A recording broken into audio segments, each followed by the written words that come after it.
Egypt expressed deep concern over recent reports suggesting that Israel has held consultations with some countries to accept the displacement of Palestinians from the Gaza Strip to their territories.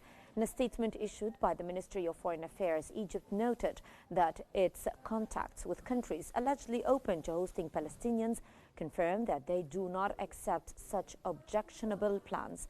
Egypt reiterated its unequivocal rejection of any Israeli plans to displace the Palestinian people from their historic land, whether in the Gaza Strip or the West Bank, under any pretext, justification, or terminology, whether the displacement is forced or voluntary through policies of starvation, land confiscation, settlement expansion, and making life unlivable on Palestinian land. Egypt also stressed that it will not accept or participate in such displacement, describing it as a historical injustice with no moral or legal justification, and warning that it would inevitably lead to the liquidation of the Palestinian cause.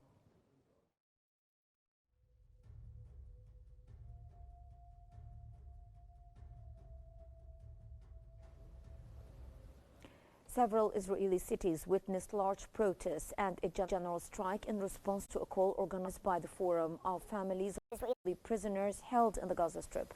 In central Tel Aviv, which has been nicknamed the Hostages Square and become a symbol of the protests, demonstrators held up pictures of the detainees and blocked major roads leading into the city, including the main route between Jerusalem and Tel Aviv.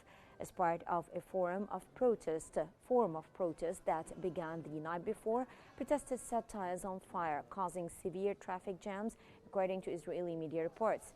Reports also indicate that the protest spread to more than 350 locations across the country, including Jerusalem, where participants chanted for an agreement to return the hostages and end the war.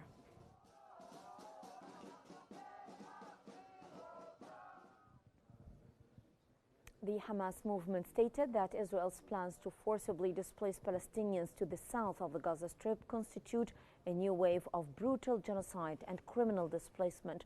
The movement added that Israel's introduction of tents into southern Gaza under the pretext of humanitarian arrangements is a blatant act of deception.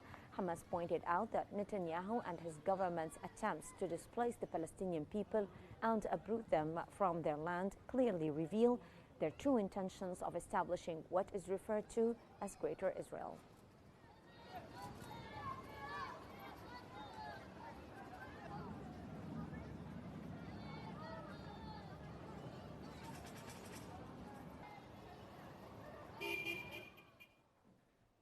Israeli Prime Minister Benjamin Netanyahu stated that Hamas wants Israeli forces to withdraw from the Gaza Strip and the buffer zone, which would allow it to regroup.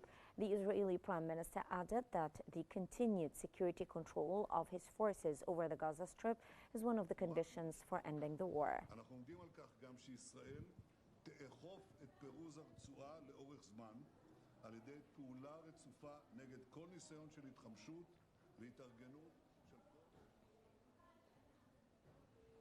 Lebanese President Joseph Aoun affirmed that Lebanon has delivered a clear message to Iran, stressing the need to respect its sovereignty and refrain from interfering in its internal affairs. He explained that he emphasized this point during his meeting with the Secretary of Iran's Supreme National Security Council, Ali Larijani, stressing that relations must be built on the basis of mutual respect.